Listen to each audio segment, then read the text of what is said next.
Hello, Nick family. I actually like this view till Tony comes back. Let me see. Yeah, I kind of like that view. Hello, Nick family. Welcome to the Queen's Court. I'm your host, Stephanie, aka Queen, and as always, we have a lot to talk about. However, before we get into it, I do want to tell everyone who doesn't know. I'm not sure how many of you were familiar with Stafford Don. He was a panelist on the Just Nick and It Weekly show. He started, if I'm not mistaken, on Blanche Tears with Uncle Freezy, and I found out today that he passed away in October. We had been talking. Yeah, it was a really tough day for a few hours because I just found out probably around 3 o'clock. Um, we have been talking for a long time. I shouldn't say a long time. Over the past, I don't know, maybe 8 months before he passed away, we were talking a few times per week. I know he had some health issues, and the last time I spoke to him, he was back to work. Um, and then I just couldn't get in contact with him through texting and calling and tweeting, leaving him DMs, and I just wasn't like Staffer. And today, when I went on Facebook to post, I did a show. Shout out to Dexter Henry of the New York Post. I did a show with him, and I went on Facebook to post it on the Dope Soul Sports Talk page, and I saw that Staffer was a member, and I said, okay, this is an opportunity, for me to kind of figure out what happened. Then when I went to his page, that's when I seen, he passed away. I believe it was October 12th. Um, yeah, probably October 12th, something like that. So rest in peace to Staffer. I mean, if you watched him on the panels, he didn't hold back. If he didn't agree with you, he didn't agree with you, and he would let you know. When he wasn't on the panel, he would call me the next day to tell me he didn't agree with what I said about whoever. And that was just him. He just didn't hold back. And we was just talking the other day, like me and Ajay was talking, and we was like, "Yeah, we miss Stafford. Like we agreeing too much. Like there's not a lot of disagreement on the show." And now we know. So rest in peace, my friend.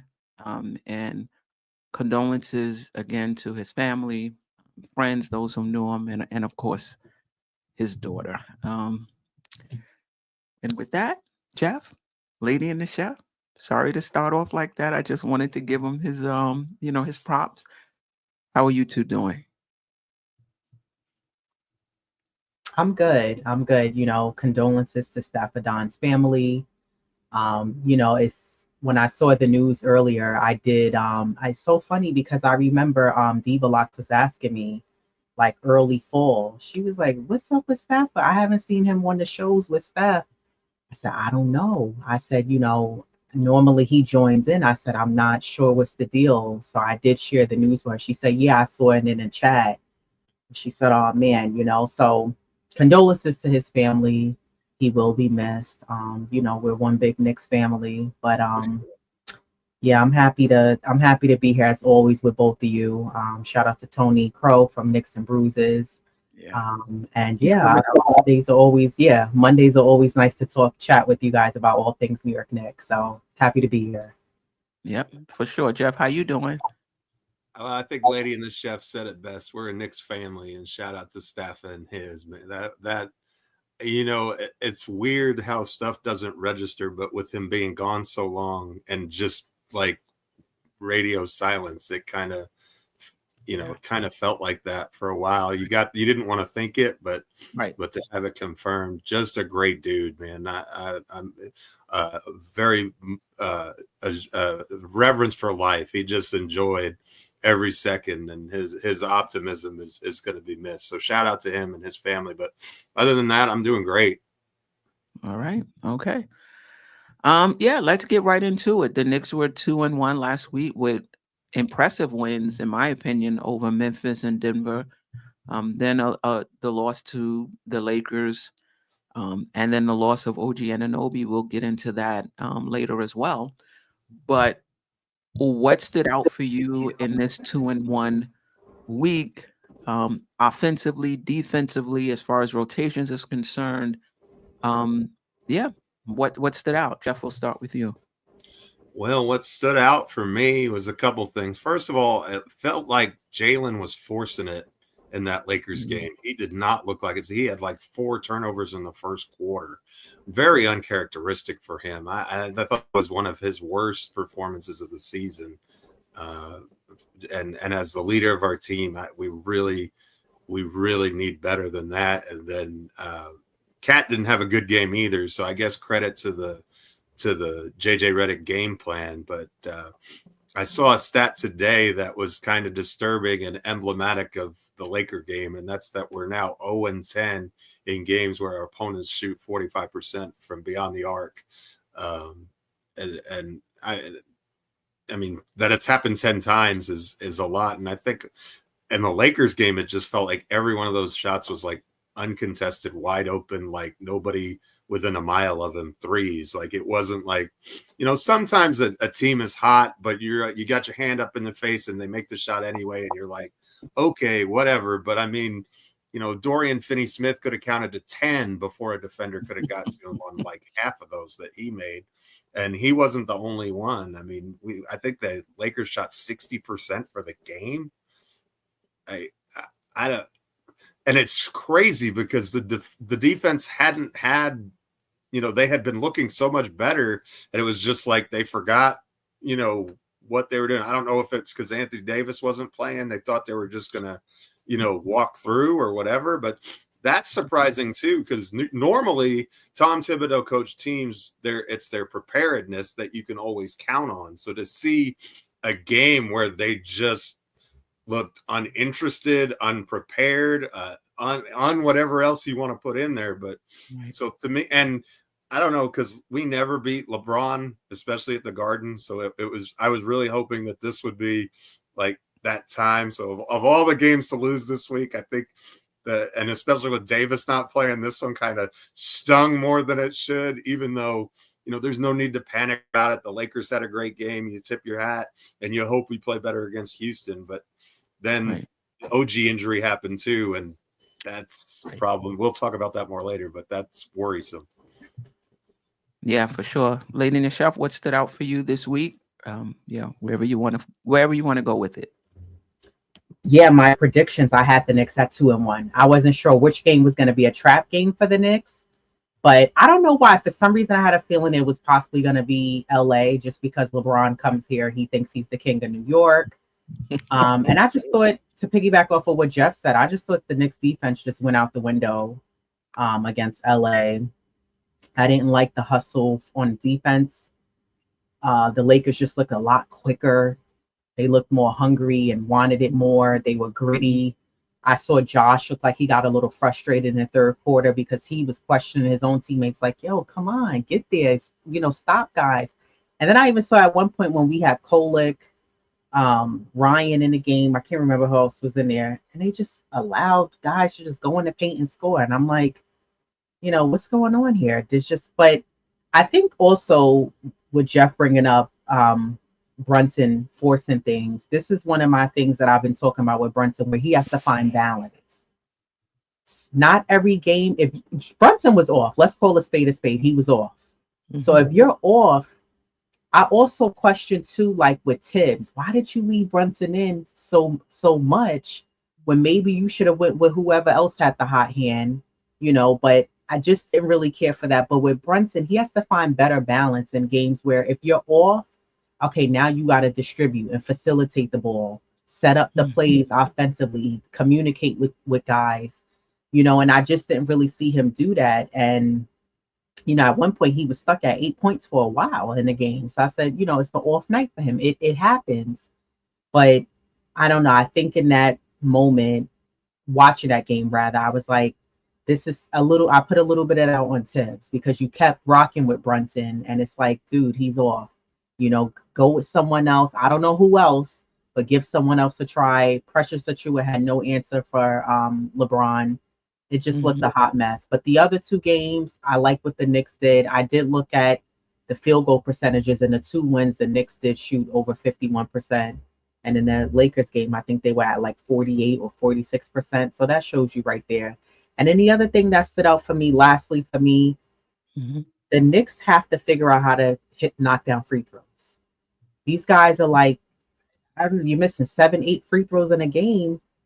It's gonna come to bite you when we as we get deeper and deeper in the season. So, but they finished out where I predicted them to be, 2-1. Yeah, yeah. Impressive wins versus Memphis and Denver. Like we've been really wanting to see this team, and even coming into to the week, wanting to see them against the better teams in the NBA, the Memphis, Denver, Houston. Houston is coming up. The Celtics is coming up. So for them to get those wins in the way that they did was impressive. I thought in the Lakers game, what stood out for me was the Lakers were much more physical, much more urgent, played with much more energy than the Knicks, and the Knicks just weren't able to match it. They were sending aggressive double teams at Brunson, sometimes Cat, and I didn't think the Knicks were crisp in their decision making and in their passing out of the double teams. And when they did, by the time the pass finally got to whoever was open, the Lakers were they were on a string. They rotated really, really quick, and it didn't seem to be a lot of open shots for the Knicks.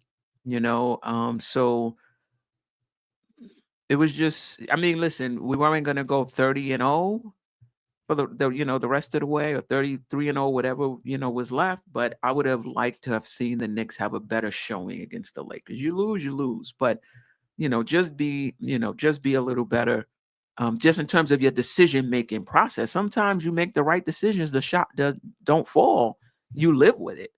I just thought the Knicks were, I wouldn't even say a full step slow. They were just a little bit slow. And kudos to them that they were still hanging in 5 points behind, 6 points behind, bringing it within, I don't know, 3 or 4 before in the fourth quarter. They just, they just blew it open. The other thing that stood out for me is as good as Shamit is on defense in terms of his energy and being where he's supposed to be. No, listen, nobody is guarding LeBron James. Like we could have had a very legit small forward out there, and the results could have been the same. But it just looked bad having him out there guarding LeBron James. In my opinion, I do think we need to either run one of our wings.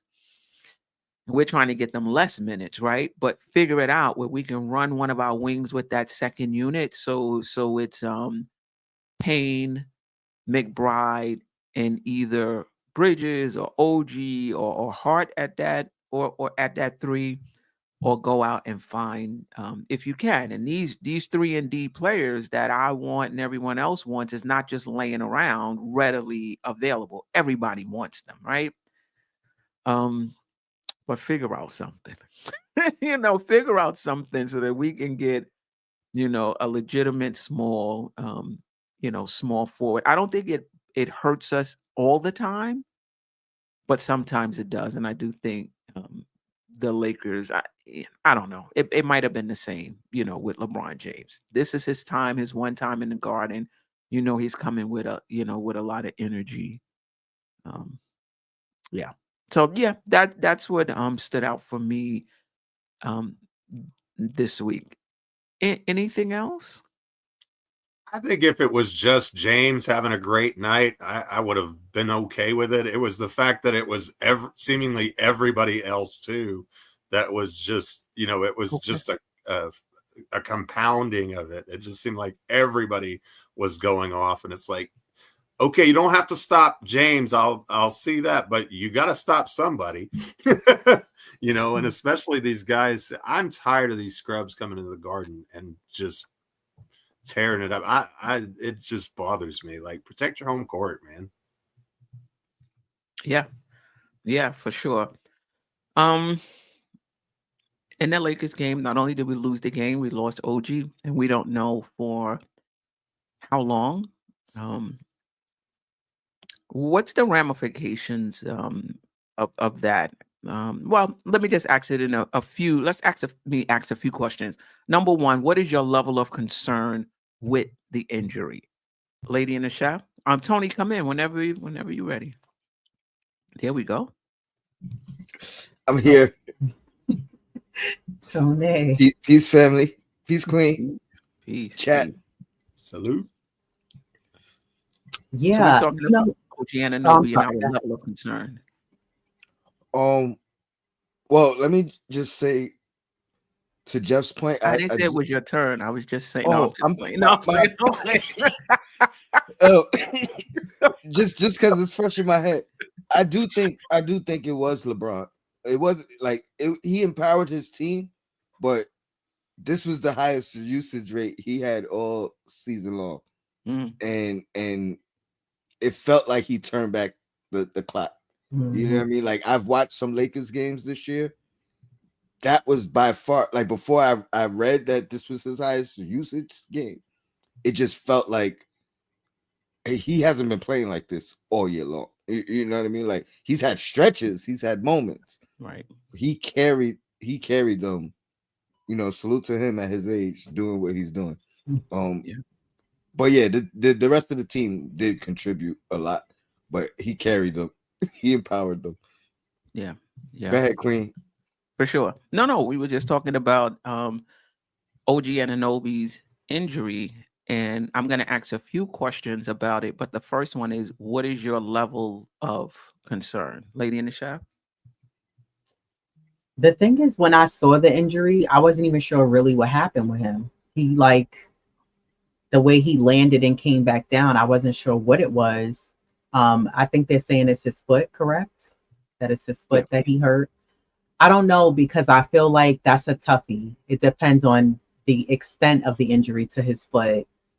But I will say that no matter how much time OG has to miss, the Knicks are going to feel that dent in the team because, OG sometimes he can go through these mini small slumps, but he makes up for it in other areas, which is what you want to see from any player, in a sport.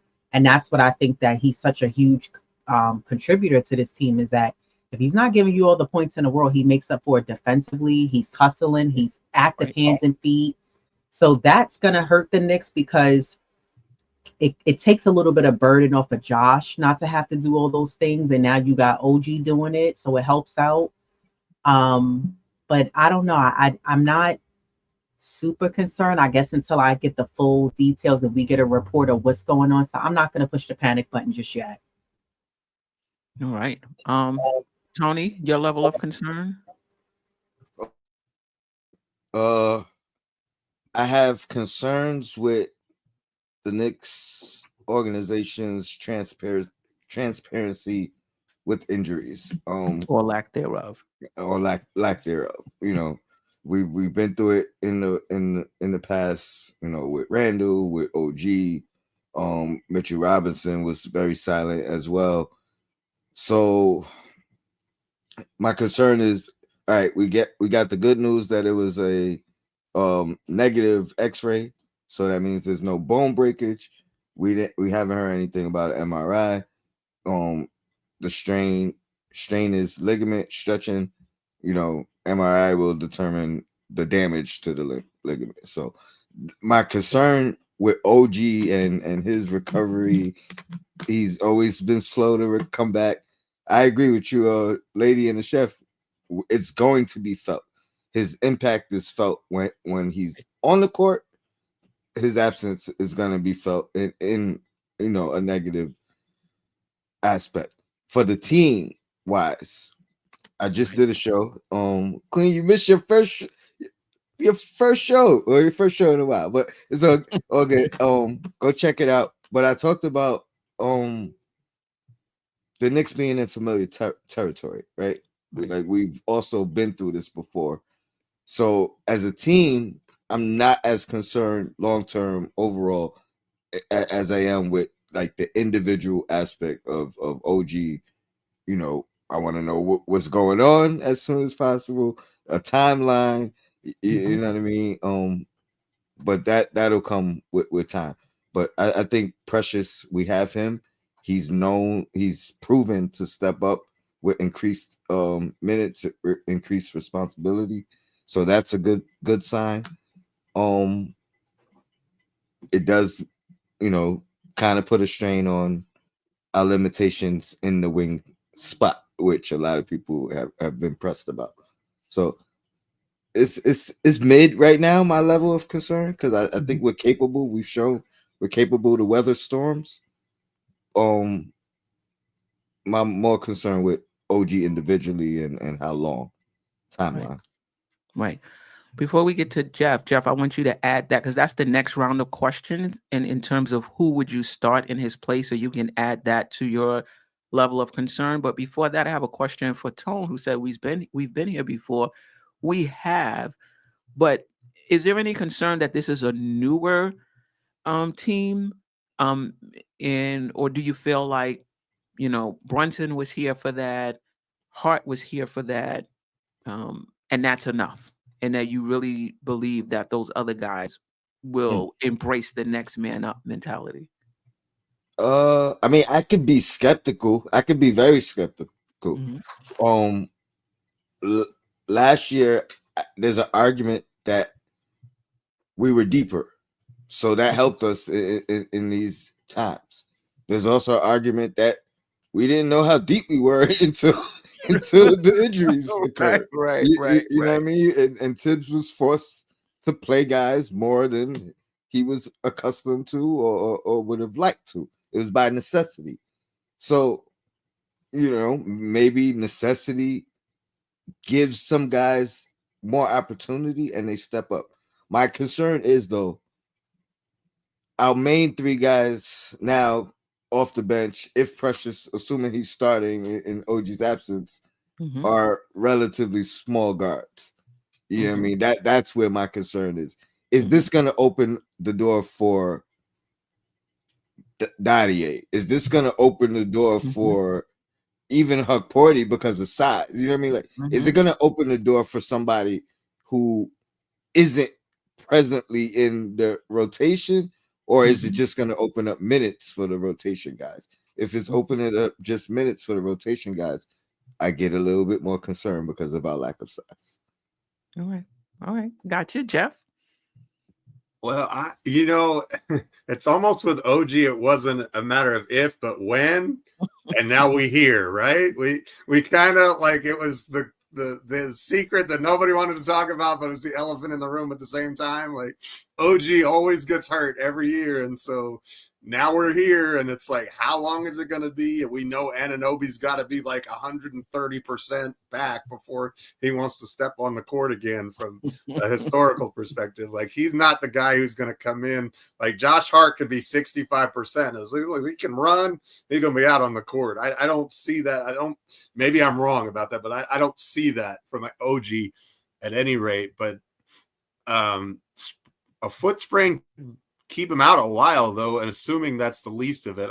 Tibbs did say, I think, that he had an MRI today, but he didn't go into too much more detail than that. Just said that it was a sprain and he was going to be day to day. But we've seen that before. Day to Well, day turns into surgery. And so it goes back to Tony's point, I guess. But as far as who I would start, I think I would start Deuce. And the reason that I think I would start Deuce is that I don't really like having Hart and Precious on the floor at the same time, because I kind of feel like they're both non-shooters, even though Hart is shooting better this year. I think, well, the Lakers, for one, were real comfortable with just letting him sit out there. And if he beats us, he beats us. And Hart had a terrific night against the He was the only one who showed up. But I think teams are going to be more than comfortable with that. And if you have both of those guys out there in the starting unit and for extended amounts of time, I think that is a detriment to our offense. Also, I think Deuce is such a good defender that you can play him on the best perimeter guy, and then you can have McCall guard the three. He's a little bit undersized, but I think that makes some sense. You know, when and then Josh Hart's in the mix there somewhere too. I mean, he's been our power forward for the last 8+ months, so I think he'll be okay in that role. But I just think that Deuce's shooting is better for the starting lineup than the size and versatility that we're going to get from Precious. But honestly, he played 36 minutes a game. You're probably going to have to give 18 of that to each one of those guys if you're thinking about it. Yeah. Yeah. And I think it would be on Tibbs to kind of figure out, is it split even? Do we need more defense right now? Do we need more offense right now? Because you're right. In the 18 games in which Precious started last season, the counting stats were good. 12 and a half points, I think 9.5 rebounds, and 1.82 blocks. But it's not the total number of points. It's how you get those points. And there's a difference between getting those points off of interior passing and dunks and offensive rebounds and really stretching the defense and hitting threes, because that helps us. Points help regardless, but that helps our offense run the way we're accustomed to running. And it keeps the driving lanes open. It keeps the cutting lanes open, the passing lanes open. And you're right, Jeff, you're just not going to get that with Precious. And listen, he might be shooting a good percentage. I'm not sure if that's true, but even if it is, the volume is not there for him to get the respect from the defense. Lady and the Chef, who would you start in OG's place? I'm torn between Deuce and then having Precious come in, just because I don't know. I think I was thinking about this when Jeff just made that point with Deuce, as far as he shoots better in the starting lineup. But I'm like, is that because of who he's playing with, the starters, and he's not going to get those same passes in the right positioning? Mm. As coming off the bench.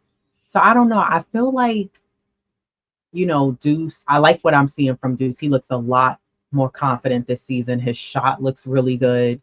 And Deuce can be that spark. And I feel like Deuce is due for giving us something, as he's been kind of like back and forth, been out a little bit with injuries and sicknesses. So I don't know. I think I would probably, and I think you have to take it by the matchups and who we're playing. And that's how you dictate, okay, are you going to go and rock with Precious, or are you going to go and rock with Deuce?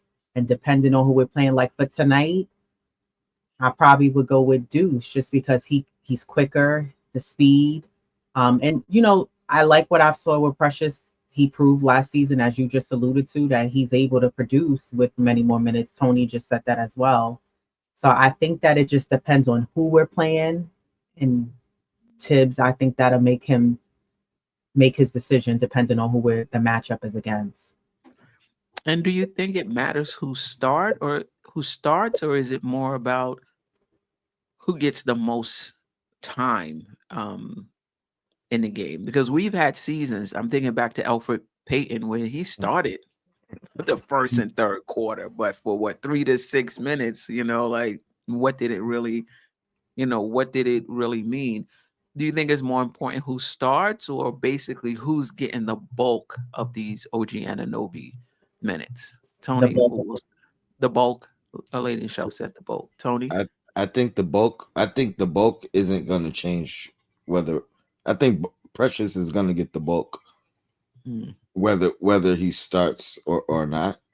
I did want to add that there's a bonus of Deuce starting, to where at least you do have some size coming off the bench. But to my point, I think his minutes are going to be up regardless, because we're going to need him. The rebounding, you know what I mean? Just the interior presence. We're going to need his. We're going to need that, I think, a little bit more. But I think his minutes are going to be up. I think Deuce's minutes are going to be up. Another point is, if you're not using a Sims or a Huck Porty, then yeah, I'm probably more inclined to start Deuce. You know what I mean? If you know you're gonna use a Sims, whether it's 6 minutes or whatever it is. Like if you know that they're more than likely gonna get some run tonight, I may start Precious. Yeah. Yeah. Yeah. Well, we'll know around 7:40. An hour from now, we'll know who starts. But by the end of the game, again, we'll know who's getting the bulk of the minutes. It may change, but I don't know. Tonight might be the blueprint. Like whoever it is, that might be what it's going to be until OG Anunoby returns. Before we get into tonight's game, there's been some news that Mitchell Robinson has not been cleared for full practices, but has been cleared for some contact in practice, like some like parsing it out when I was just reading it. And depending on how that goes, he'll be cleared for full 5-on-5 scrimmages. But for now, he's been cleared for some contact in practice. How excited are you about the possibility that he could be returning soon? I don't know if to go with the president or the president, but we'll start with Jeff and then Tony, then Lady Well, Michelle. I'm excited. Obviously, I love Mitchell Robinson, and I think he can add a lot to this team, especially on the second unit. I just think that's going to be really good weapon for us to have. And it's like you said on your interview with Dex. Great job, by the way. Appreciate It provides a versatility. You can play him with Cat, you can play him without Cat, you can have lineups. Obviously, OG is hurt right now, but if everybody's healthy, you can have lineups with him and OG and Hart and Bridges that are just like lockdown defensive units if you need to get a stop, And I think Thibodeau, toward the ends of games especially, has shown a little bit of an inclination to maybe put Cat on the bench or put Brunson on the bench if he just needs to get a stop for that one possession. That definitely allows you to do that. it. The offensive rebounding will be stellar. And the rim protection is not something we've had all year. So it just adds another dimension to a team that's already pretty good. So if he makes it past the trade deadline, which I'm not necessarily sure that he will, I think that Mitch coming back will definitely help this team. If he makes it past these next few practices, um, Tony. Yeah, I'm excited. It's always I'm excited, but I'm still worried. Like, because, like you said, does he make it back past the practice? No setback. Does he come back? Is he back? How long is he back? It's still nerve wracking. Mm-hmm. But if he's 100, we we know what his value is. I know what his value is. And I still it's probably not enough time to be a showcase at all. So if he is being moved, it's based off of previous experience or footage or whatever the case. But yeah, for us, I'm happy he's back, or close to being back. All right, My Lady guy. Michelle. Yeah, I think it's about time. I feel like Mitch's injury and updates has been very quiet and under wraps. But I agree with Tony. I think that and I've been saying this since the start of the season, even when Mitch comes back, he's going to be on limited minutes. It's going to take a while for him to really find his rhythm and get his footing back.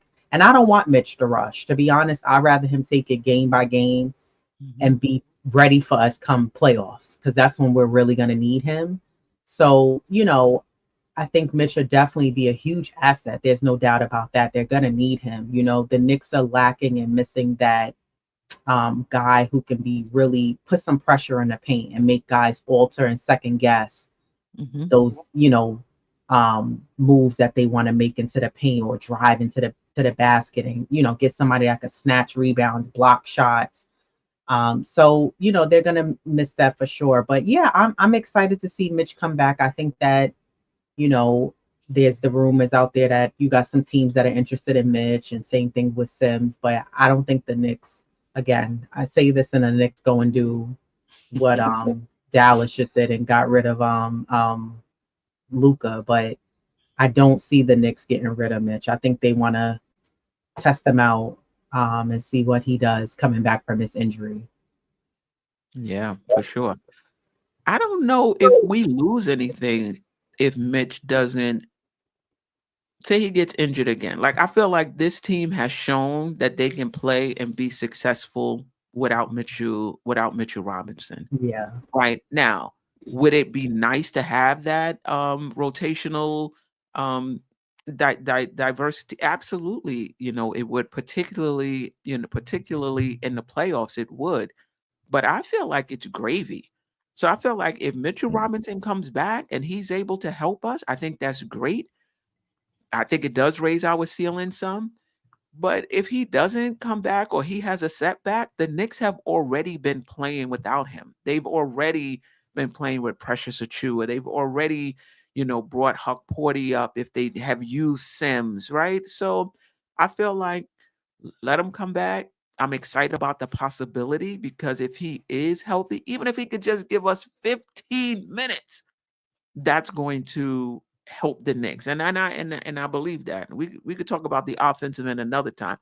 That's going to really help this team. But I feel like if there is a setback, the Knicks are still going to be good. The Knicks are still going to be good. Tony? I think I have the same. I have. All right. First, let me give my point of disagreement. It's we do lose something, and that's the opportunity of whatever we would potentially be trading him for now. So that opportunity is gone. Opportunity Um lost. Okay. um That's fair. and but I have the same again, and this is not me advocating, but that's my same logic with if they did trade for Vucevic, um the defense that potentially we would have with defense when with Mitchell Robinson, we're not losing it because we haven't had it this year. So the production that we have in Vucevic is gravy. You know what I mean? Like that's just a plus. So that's my logic when I say when I'm not. I understand people who say move them now or do this trade or do that trade because we haven't had them all year. So anything we get in return is gravy. Right. So you know what I mean? It goes. So It there goes is a both ways risk in not moving him, and, as and well. and it doesn't pan out. You know what I mean? But I understand what you're saying. We can That's still fair. survive because we've been surviving. Yeah. That's fair. The thing about it though, we'll still have the opportunity to trade him in the off season. Which I think regardless of what happens the rest of the season, I think the Knicks will, unless he's willing to sign a really team friendly contract. Extension, but and even that his value decreases because of the money aspect going down. So now even the Mm, exchange becomes a smaller monetary exchange. You know what I mean? that's fair. So Look at Tony. He on it today, right? Because he's on that descending contract. Yeah.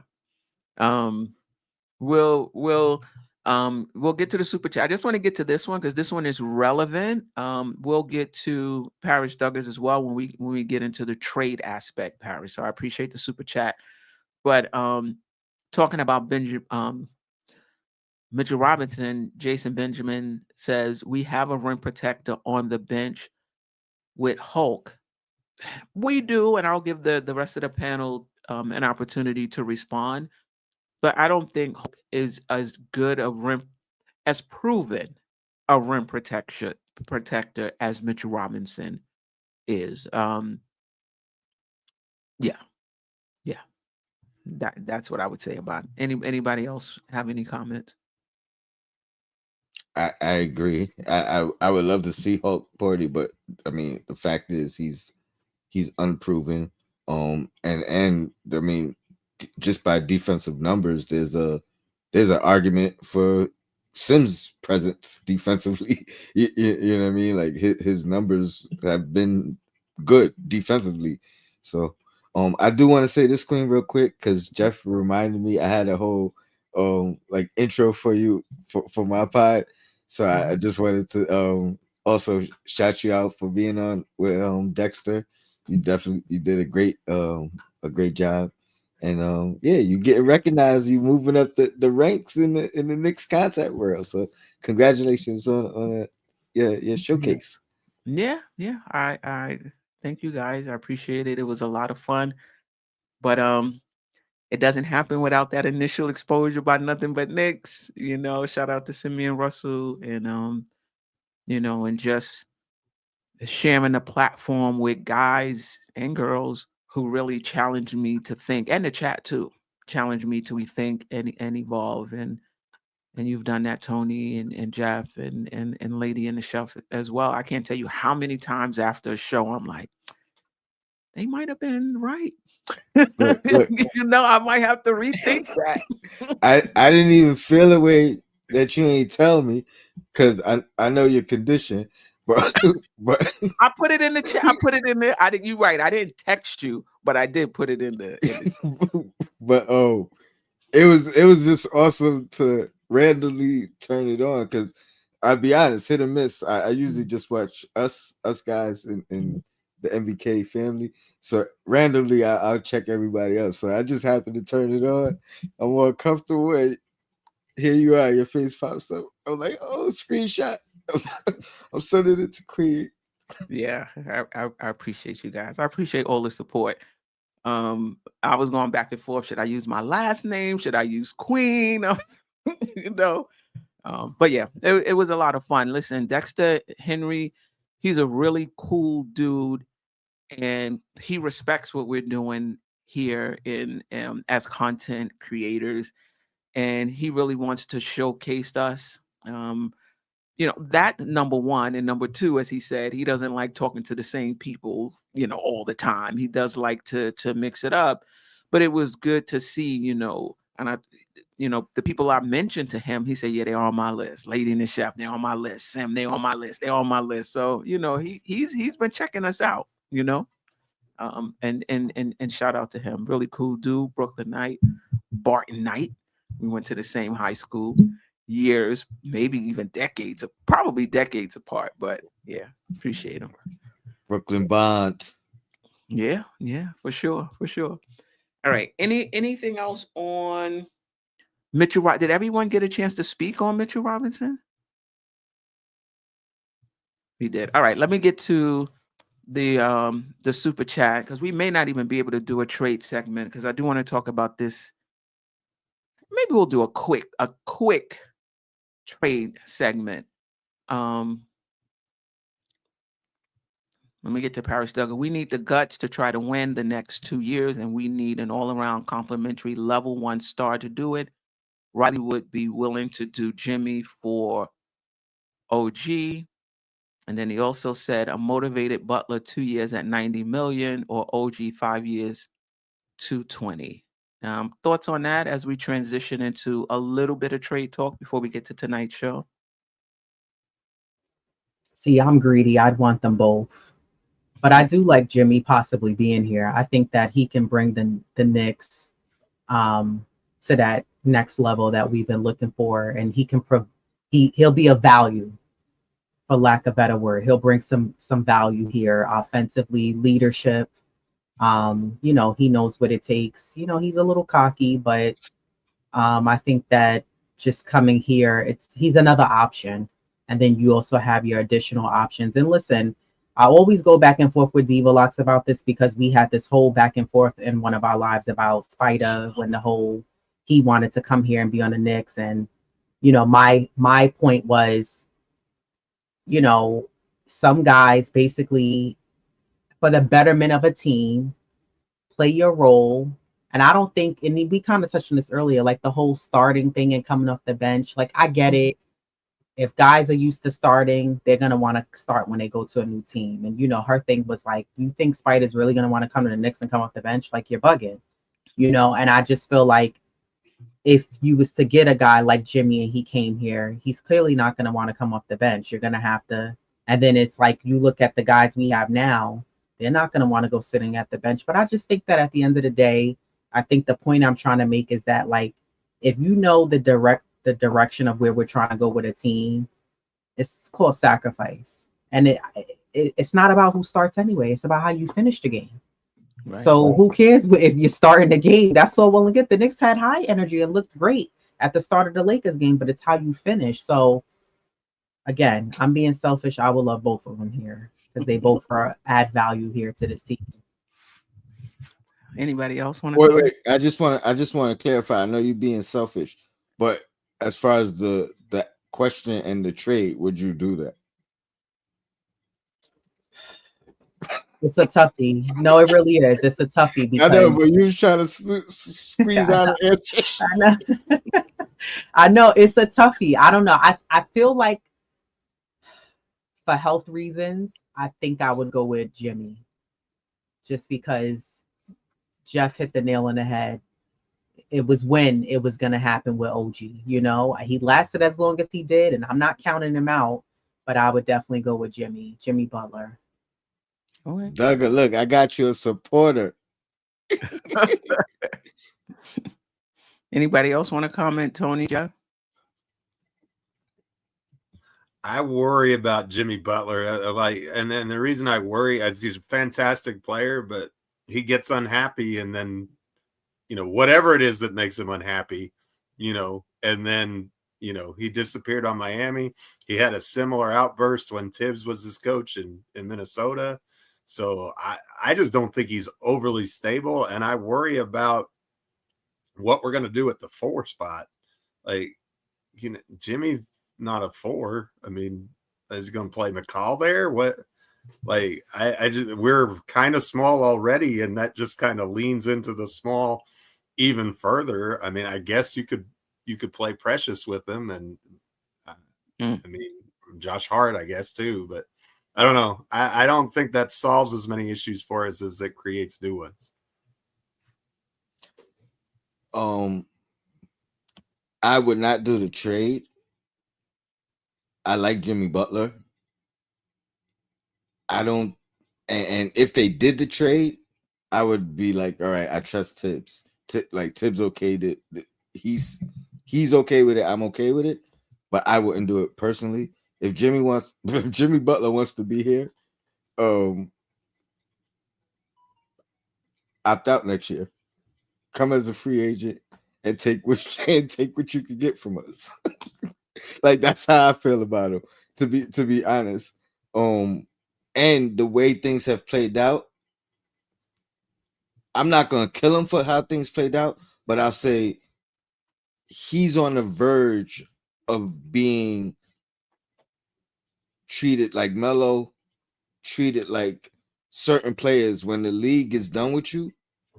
You know what I mean? Now, it only takes one team to give you a chance. That's true. But when the league is done with you and the perception gets thrown out there and the narrative, it's easy for you to be out of a job. You know what I mean? So I will say Tibbs will probably be the one guy that gives them opportunity when it seems like the rest of the league doesn't. But I'd rather wait to that point and deal with Jimmy Butler and get him humbled than get him where he is at this stage. It's I agree with Jeff. It's not worth the potential headache. Yeah, I'm probably out on a limb on my own. I would not trade for Jimmy Butler, period, point blank, hard stop. I feel like, in my opinion, OG Anunoby is a better player than Jimmy Butler. We don't hear about Jimmy Butler misses probably just as many games as OG Anunoby, is just not under the guise of injury. Every time you turn around, Jimmy Butler is out of the lineup, out of the lineup, out of the lineup, and it may not be stretches of time like with OG Anunoby, but by the end of the season, he's probably missed just as many games. I mean, that's one of the issues that they had with him in Miami, that he was always missing games. So that, number one. Number two, Jimmy Butler is a player, at least from what I'm seeing, when things are going well, he's bought in. when things are not going well for whatever reason, he wants something and he's not getting it. Like right now, he feels like they should give him an extension. He has every right to feel that way. But then he becomes disruptive. It reminds me of Harden. When Harden gets upset, he gonna eat, he gonna gain weight, he's gonna, so that he can get moved to where he wants to be moved. And that's Jimmy Butler. I don't want no part of that. And so I don't really see his leadership, quite frankly. I don't really see it. So he would not be somebody I would want on the Knicks. To me, Queen, I agree with you 100%, but I think that's all this year. I think everything else in the past, like I've followed a lot of those situations. Chicago, like I don't think he was in the wrong there. I think that was actual leadership. I think in Minnesota, I think that was also leadership. Um, but people lead in different ways, so some people will frown upon that one. The Philly situation, they chose another player over him. He handled it in the media with, what I mean, like Tobias Harris over me, but that wasn't like a turmoil situation. Mhm. So honestly, everything that you're pointing to is true, but I think that is all this year. The problem is once that narrative is created, it's bigger than the truth. You know what I mean? Um, but yeah, I agree with you 100%. Um, and that's why I would only get him on the cheap. I would only get him after being humbled, veteran minimum, like that guy. I would take where he's back to his roots of where he started. You know what I mean? Humble Right. beginnings. I'm not Right. taking him at the diva, and I say that with a grain of salt, but the diva stage of his career. Because this is the thing. You could be upset that they're not signing you, but you still have your coach, you still have your teammates, you could be upset with the front Professionalism. office, but you still play, no? You got to be a professional. That's like I agree with everything you're saying this year. Yeah. That Yeah. like he did not handle this good in any way. I agree with the Harden comparison this Right. year. You know what I mean? Like I agree with you 100%. Like Yeah. What if Tibbs come in and be like, you know what, I ran the stats over the past 20 games, and Butler, you're gonna have to go to the bench, or what have you. He walked out of practice when he came back. Now it could have been that you starting this guy over me. It probably was some of that. even still, it's not how you handle it. It's professionalism, and we Right. don't need that at his age. Being a veteran, we don't need that trickling down to anybody, even the non-rotational guys. You know what I mean? Like Yeah. he has to be humbled before I want him on this team. He has to, you know what I mean? And I say that Yeah. respectfully. I do. I'm gonna read the super chat, but the question that I want, and again, we're probably gonna spend maybe just another 5 minutes because I do want to talk about the game tonight. What do you think the Knicks need the most? A big, a scorer, a a wing player. Um, so yeah, marinate on that. Jason Benjamin, appreciate the super chat. He has had games with him blocking shots. This is Huck Porty. Unproven becomes proven by playing them. He at least gives us some size in the front court, give him some minutes. Yeah, but what I'm trying to say is I agree with that. But he's unproven right now against somebody who is proven. So if you have to choose, you go with the proven play. I get it. I get it. At some point, you give him more time, he'll become proven. But right now, it's Mitchell Robinson, um, for me. And then there is, you wanted to say something, Tone? Mm-mm. Paris Tucker, full disclosure, people have killed me for Jimmy. His Yeah, take. I hear you. Again, Bernard King was taking a chance because of alcoholism. Okay. Not sure about what that's about, but okay. So was Vin Baker, and how'd that turn out? Right. Chop low, free Hulk, Hulk high. Listen, he'll get his chance. He'll get his chance. I'm not banging the table for any of the rookies this season, but at the same time, I'm not trading any of them either. And I, that's the I'm not. thing. I'm not trading any of them. I really believe in their upside, and I want to see them grow and develop. I'm just not pounding the table for them this particular season. There's no rush. They're under contract. They're here. They, like you said, their opportunity will come.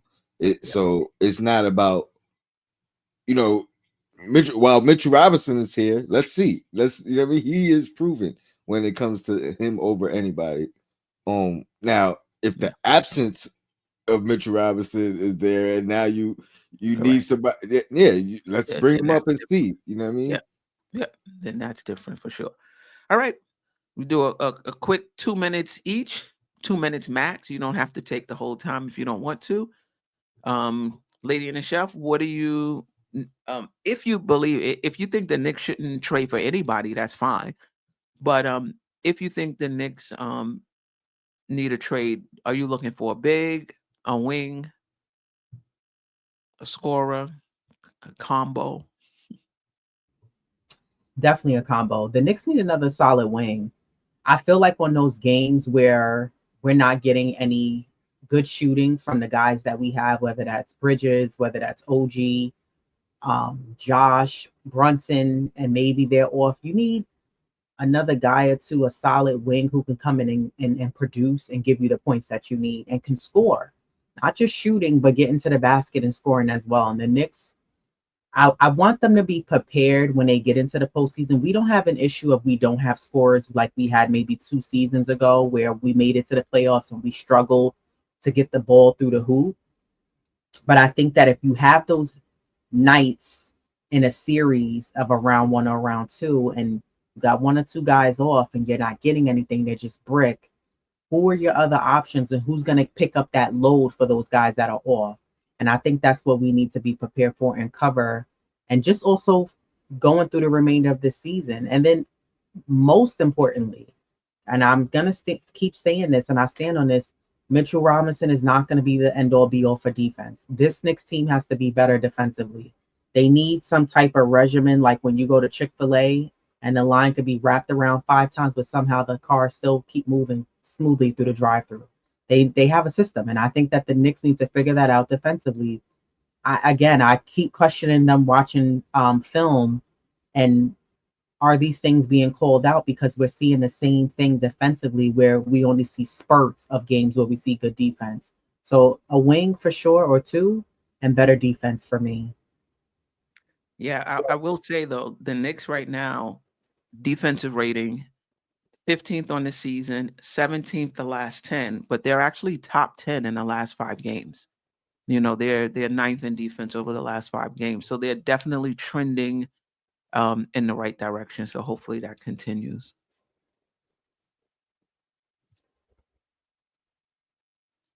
Anybody? Jeff, Tone you got a or Jeff? You have No, a I want to ask you: does someone from the Lakers like Vanderbilt or Hachimura make sense on this roster? Sim likes Hachimura. I'll tell you that right now. I'll take both of them. Vanderbilt. I mean, he's not a. If I'm not mistaken, he's more of a defensive player and an offense than an offensive player. If I'm correct, Hmm.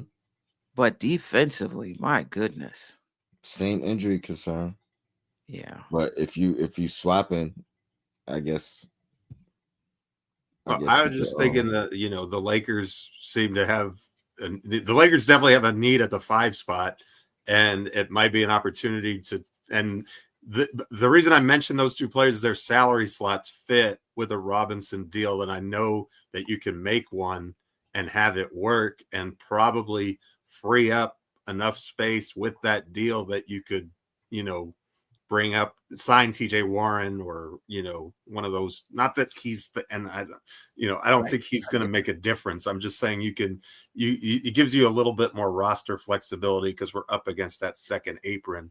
I think with either one of those guys, if It's I haven't seen enough of them to know that they would be a good fit, so I'm kind of asking. I don't watch the Lakers at all, but I was just curious as to what you thought about them. it's either Fitting right, not both, right? either either, you'd have to either. be one. You couldn't get both. I don't think. I don't know what Yeah, Vanderbilt makes. I know Hachimura would Hachimura 1 for Mitch I think works, and I think we get maybe 1 or 2 million in savings. Uh, I mean, I'll be honest. I'm not sure about Rui. I know Sim likes him. I see the chat. There's people in the chat that like Rui. To answer your question though, Queen, I think for me it's not about position per se. It's about definitive production. You know what I mean? Like that trumps a positional need for me personally. And that's why I keep going back to Vucevic, because you're getting double night in, night out. You know what I mean? Like in limited minutes. In limited minutes. Give you because he was on my fantasy team for a little bit this season. But he was playing behind Sar, getting like 16 to 20 minutes and still a double. Valanciunas or Vucevic? I'm sorry. You're right. I'm just asking who you I'm meant. talking Valanciunas. Who you're talking, Tony? I'm sorry. On the Bulls. Which one's on the Bulls? Totally different player. Different. But I mean, I think both of those guys kind of fit the bill. To be honest. But yeah, that's why. So definitive production. So I don't want to go by a positional need. And number one, is Tibbs gonna play him? You know what I mean? Like, is he gonna have a definitive role, or is he a break in case of emergency guy?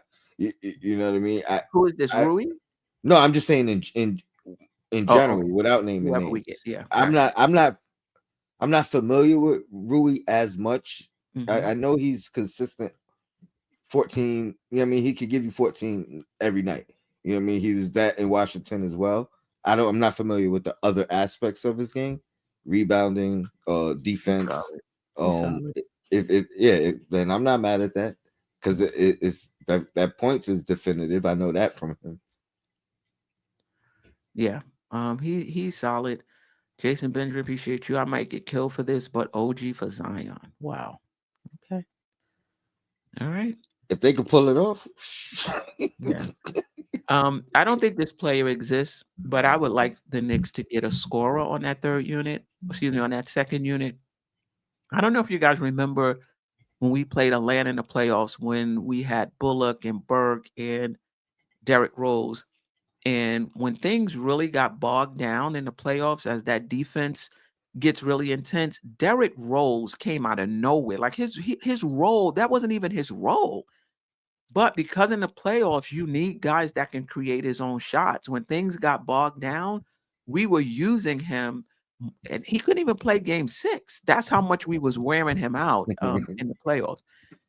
You need a guy that can those guys are at a premium. I'll put it that way. I don't know if we need them. We might have enough in our starting unit, but having a guy who can create his own shot is at a premium in the playoffs.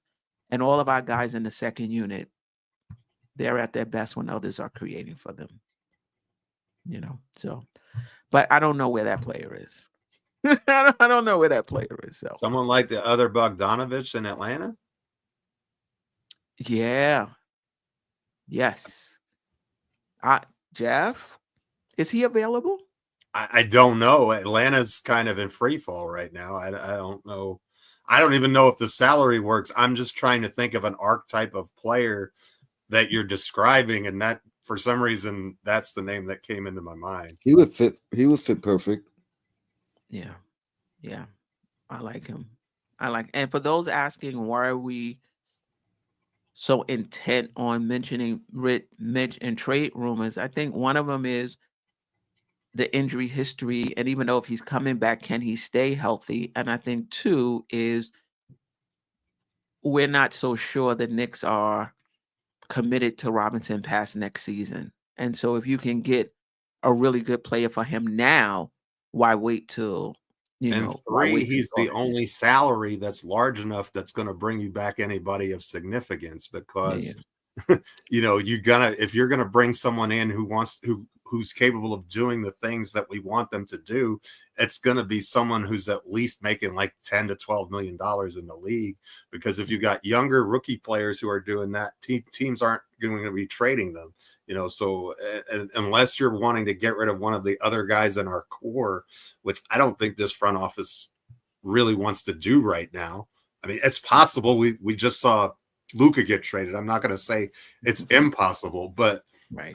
you know, just from that standpoint, it's the salary spot that makes the most sense. Right. Right. Good. Yeah. Good point.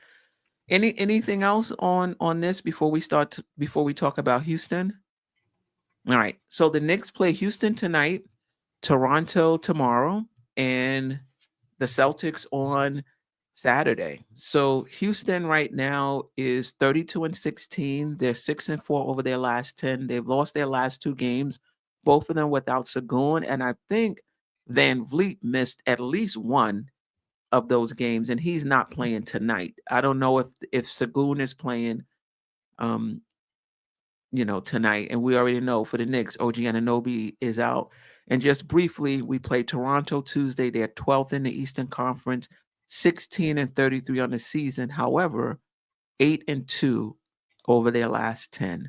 And they won their last game. So they're coming into the Garden hot. They're not somebody to take lightly.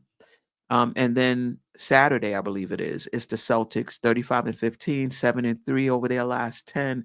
They've won 3 straight, including a 26-point comeback against the Philadelphia 76ers either last night or the night before.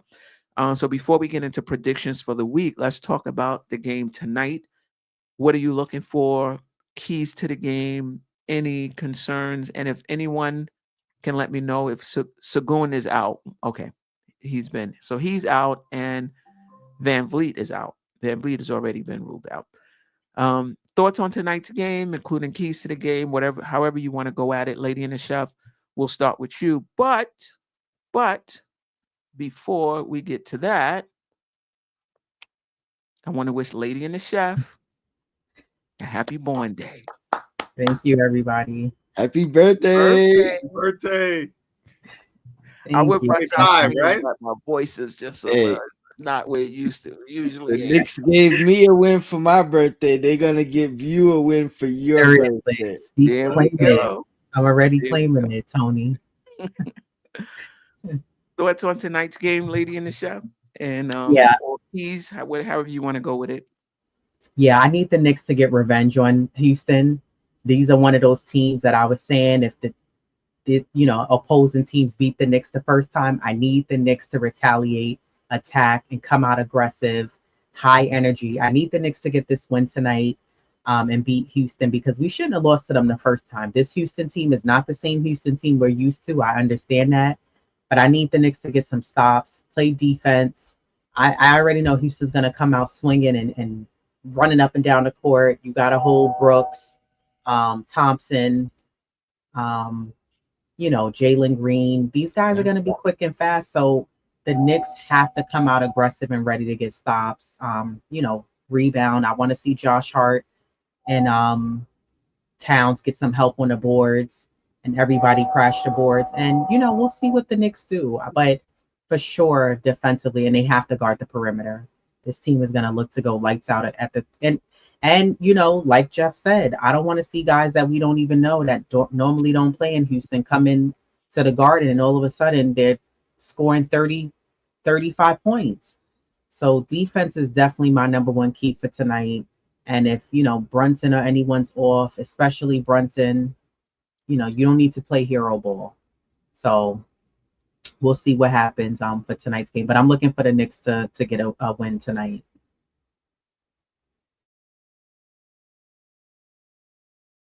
For me, keys of the game would probably be, I agree, defense. But to take it a little bit step further, the effort, right? The 50-50 balls. We can't rely on Josh Hart to be the only guy that's out there getting those game defying plays. You know what I mean? We need second effort from everybody, or at least more than just Josh Hart. Kudos to him because he does it. every play he can. But yeah, I must just say that that extra effort tonight, whether it's offensive rebounding to help, because those guys, regardless of who's out, they're gonna fight hard. You know what I mean? They're led by Brooks. They led by toughness in their coach. You know what I mean? Like that's their motto. So don't get punked by this young team right here. Like hold your ground, stand your ground. We home, yeah. Protect home court. Yeah, some of the things that Amen Thompson, I agree with Lady in the Chef. Amen Thompson is a problem. That kid is amazing. So that's a concern, especially with OG not in the lineup. I don't know how we're going to guard him at all. So the other thing that I'm kind of concerned about that nobody's really talking about, I don't think, is Karl Anthony Towns' outside shooting. His thumb is clearly bothering him. Since he had that bone chip, he has not been right from long distance. And that affect, I mean, he still has gravity, but that certainly affects how we operate offensively. And so I'm kind of curious to see I kind of feel like his volume is down too because he knows it, and it's you know it probably is mental, right? He's thinking about it, and if he would just and maybe you can't because when you catch it, I'm sure he feels it every time. But that's a concern for me because we need that aspect of his game. I mean, one of the reasons why he's so incredible is that he can shoot so well from out there. If you can just wait for the drive, he's much easier to defend, even if he is still playing on the outside, and he still does that well. I mean, I'm not saying he doesn't, but I just think that's a primary concern of because without Sengun, I kind of feel like we really need to win the center battle tonight. I don't think there should be any excuse for that. And without Van Vliet, Brunson should get better opportunities as well because Van Vliet usually gives him trouble. They really did a good job of cutting down the court and giving us tough looks. They really shut us down defensively the last time. So hopefully we find some creative ways to get more scoring. I'd love to see, and this is one of the things I kind of want to see in the Laker game when Brunson and Cat were struggling. I'd love to see Mikal Bridges kind of get his turn to just cook.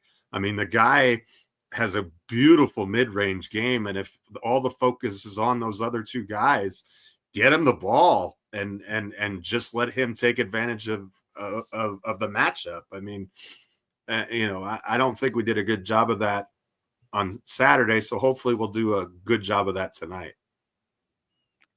Yeah, for sure. With OG out, I'm really looking forward to seeing. Not that OG was taking up space where Mikal Bridges couldn't shine, but I'm hoping he sees more of an urgency now that OG is out, and he's been playing well of late, and I hopefully that continues and he steps it up a bit. So I'm really looking forward to seeing Mikal Bridges tonight and over the next stretch when he's out. I just want to get these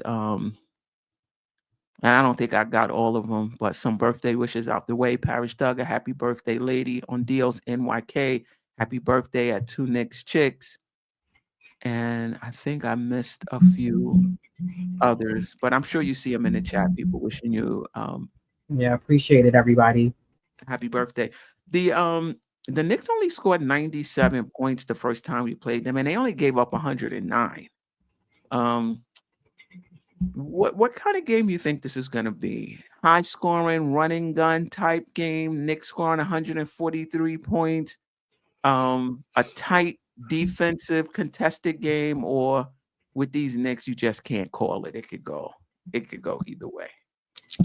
In my heart of heart, I feel like it's going to be a grinded out, but there's a small percentage of me that feels like Brunson might have one of them nights tonight, and that might be the difference in it being close or not. Especially with Van Fleet not being there, who kind of usually I think they challenge each other, or at least Van Vliet takes it personal. I think that's from Brunson first signing here. It seemed like anytime Fred matched up with Brunson, he tried to show, hey, I'm little and I'm worth, you know what I mean? I'm worth some money too. Uh, Um, so I do think Brunson has a good game, and that might be the difference in it being a grind out, ugly, muck it up, or it being a blowout in our favor. Jeff, what are you expecting? Or I hard think to it's going to be call? a lower scoring game. I just think that that's kind of in the Rockets' DNA. That's one of the reasons why they've been such a highly competitive team all year long. And I think especially with the players that they're missing, Hmm. because Sengun is a really good scorer and so is Van Vliet, that they're going to kind of have to, you know, hunker down defensively and just make a slop fest, like tough physical, you know, one possession game, and they're more than capable of that. And the Knicks did got out physical against the Lakers, so I'm curious to see if they can step up their level of physicality tonight. And I Absolutely. think if they do that and they protect the ball, they don't give a bunch of extra possessions, I think that we should come out of here with a win. But you never know. Yeah. I don't know. I don't know. We put up 142 on a few opponents, and then we played Brooklyn, and it came down to like the last minute. So I don't know what to expect with this Nick team, except get a win. I'm really expecting a. I was gonna say 3-0, but I forgot we got the Celtics on Saturday. I'm expecting a 2-1 week. I'm not sure we beat the Celtics. Is that a home game? I think we're on the road tomorrow in Toronto, and then we've got Boston at home At this home. weekend. Yeah, I still think 2-1. And I listen, don't be shocked with the Toronto game. They're playing really, really well. They're gonna give us, you know, everything they have. And that's the thing with the Knicks. The defense is getting better, but we're a team that has this season at least hasn't been able to fall back on their defense, on our defense. So if our shots aren't falling, it's kind of like, what are we going to do? These past few games, though, our defense has been better. So maybe that's turning around. But defense being better, I don't know if that's the same as falling back on it when your shot isn't falling. We shall see. Any predictions for this week before we get out of here? 2-1 for me as well. I'm going 2-1. Well, I was wrong last week when I went 1-2, so I'm going to go 1-2 again, uh, just for that. But the Toronto game scares me. Second night of a back-to-back on the road is not going to be easy, and IQ and RJ, if they're healthy and in the game, they're going to be giving us their best shot. So, like, if we had a night off in between, I would feel a lot better. But this team, especially if OG is out, Sega Baba Blues is a real danger with this crew. But and then look, I want to beat Boston more than I want to breathe, but that doesn't usually work out in my favor. Yeah, yeah, yeah. All right. Um, any last words? Um, check out my show from earlier. I talked about my concerns long term and short term with Cat and his injury. To your point, Jeff, it is definitely affecting him. But my belief is it's not. It's gonna be what it is until he gets the surgery. So we're gonna have to get used to an adjustment. It did lower my expectations for this year, but that doesn't mean I I feel we're incapable. It just I'm taking everything with a grain of salt. I'll say that. But yeah, check out the show. It was a good show. J Boogie, Shuttle, and yeah, appreciate you, Queen. Yeah, but you know what? We didn't even talk about the trade deadline. In light of OG, but also in light of Towns. Is there more urgency to get a little more help, given that he's not 100%? But there'll be plenty of time to talk about that. Lady and the Chef, Jeff, any last words? Yeah, I don't. With me being 2-1, I don't know if that one is necessarily going to come. Loss is going to come from Boston. You know, that Toronto game could be a trap game. But listen, the Knicks have to learn to continue to be professionals. This is part of playing a professional sport. Sometimes you're going to play back to back. So we'll see. Yeah. Jeff, any last words? Thanks for having us, Queen. If you want my takes on the Anthony Davis trade, that came out on my blog today, and tomorrow's article is about the De'Aaron Fox trade. So if you want to see Robbery, non-Nick content, that'll be the next couple of days, and hopefully the day after that, I'm talking about a Knicks win. Yep, that link will be in the description. I will have to add it because I had this nice description and I hit a button and it just disappeared. Now I got to create it all over again. But well, they don't have to check it out. But if they're interested, I'd be more than happy. We'll make it easy. The link for his daily sports blog is in the description of Queen's Court and is always in the description of any show on Dope Soul Sports Talk. So you can go there and get the link. As well, I appreciate the chat. I appreciate the replay gang. Jeff, Tony, Lady and the Chef. There is no Queen's Court without you three. So I appreciate you showing up consistently. And yes, rest in peace to my friend Stafford Don. Knicks, get that victory tonight. Until next time.